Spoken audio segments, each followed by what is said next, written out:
Atmosphere. We create the atmosphere we want by the choices we make. By choice, we create the atmosphere we want in our homes. By choosing to have a disciplined life, we create an atmosphere of discipline around us. Whether it's love, peace, or joy, we are responsible for the atmosphere we create. Oftentimes, we tend to overlook this fact of life.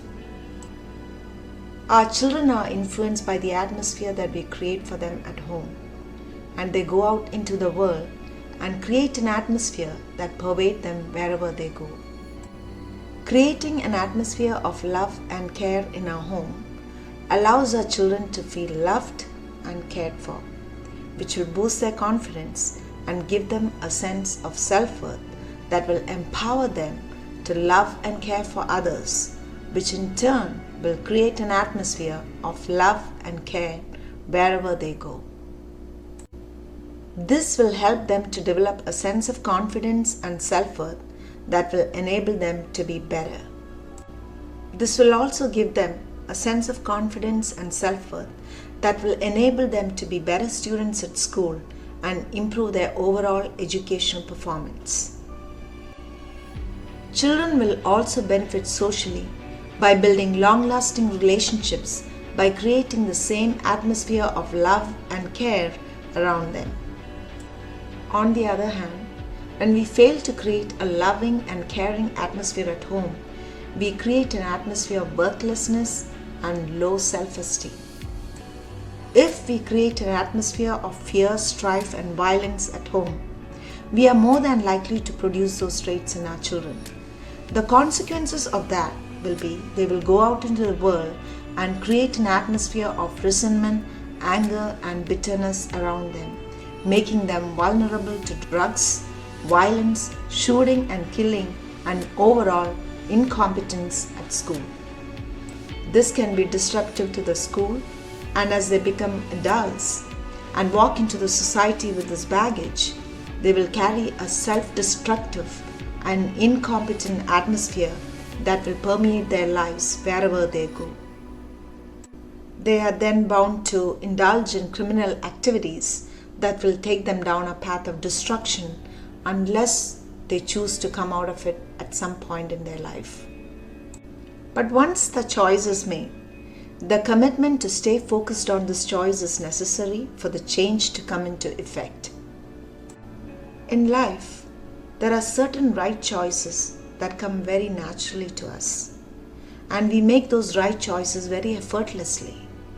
But then there are certain others that do not come easily to us, and we learn right from wrong only after having been through a couple of bumps here and there, or only after having experienced the consequences of those actions. Of course, life is not perfect, and none of us are perfect. We all have our own share of issues that we need to work on.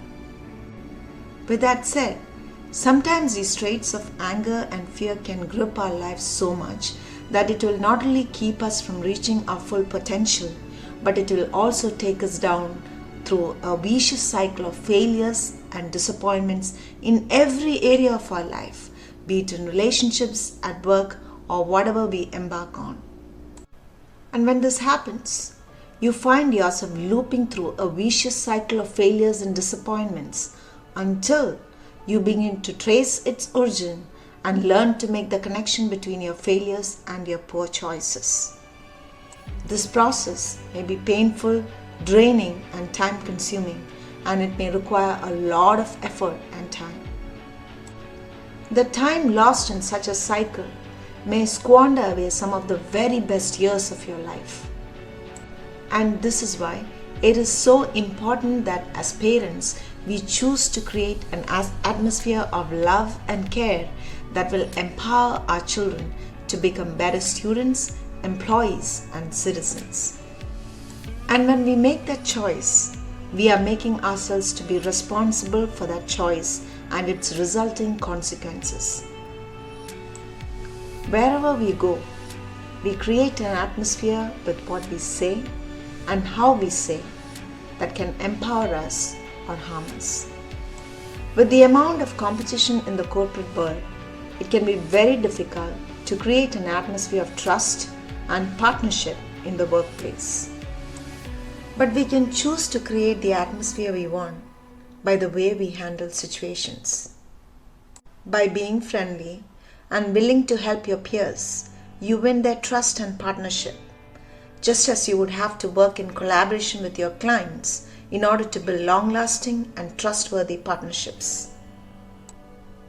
This may not always come easily, and it might take a while before you win the trust and partnership of your teammates, especially if you're new to the organization. However, in order for an employee to thrive in an organization, it is vital that he or she chooses to create an atmosphere of partnership, trust, and collaboration. On the contrary, if you portray an attitude of indifference, you may come across as unapproachable and soon find yourself isolated, rendering it hard to survive or continue in the organization. Your choice to be unapproachable not only creates an unhealthy atmosphere around you, it also affects the overall health of the organization, because every employee is an integral part of the organization, and the success of an organization is codependent on the success of its employees. In some cases, depending on the value that an employee brings to the table, based on his experience and in-depth knowledge and subject matter expertise, managers might overlook some of the shortcomings. In today's corporate world, however, where soft skills and teamwork are becoming increasingly important, your survival becomes difficult if you choose not to create an atmosphere of trust and partnership with your teammates. While this holds true for employees, the responsibility lies squarely on the management to ensure that they create an atmosphere that fosters partnership and trust within the organization. While competition is inevitable, corporations today value the importance of partnership and teamwork as keys to thriving in a fast-growing, competitive industry. It is critical that we realize this so we can start to build the right connections early on in our career rather than to have burned bridges before finally learning from our mistakes. I recall how the motto of Capgemini, one of the big four consulting companies I worked at, was collaboration. People would say, Accenture would do it to you, IBM would do it for you, and Capgemini would do it with you. Capgemini functioned in collaboration with its clients, which was a unique concept in itself and very welcoming in the consulting world. If you look at many of the wonders of the world, such as the Taj Mahal, Eiffel Tower, or the Great Wall of China, they all came about as a result of partnership and teamwork. Although the technology that was used then may not have been as sophisticated as what we have today, there still had to be an atmosphere of trust and partnership which enabled them to partner together in building those magnificent structures. Wherever we go, we have to make the choice to create the right atmosphere around us. Even in the communities that we live in, we have to choose to create an atmosphere of goodwill and neighborliness in order for our children to grow and develop those social skills that will shape their personality and determine who they become. On the contrary, if you choose to be indifferent, you will create an atmosphere of detachment and aloofness which will infuse in your children a value system that is negative and unsustainable, making them misfits wherever they go. This is why it's crucial that we pay close attention to the choices that determine the atmosphere that will pervade us. Being raised in a wealthy family, I did not learn this early on in life because I had it all and grew up thinking that I didn't need anyone. But as I began to step into the world to build a life for myself, I realized how critical it was to cultivate these qualities in order to create the right atmosphere around me. Thanks for watching. This is an excerpt from my book, Choices.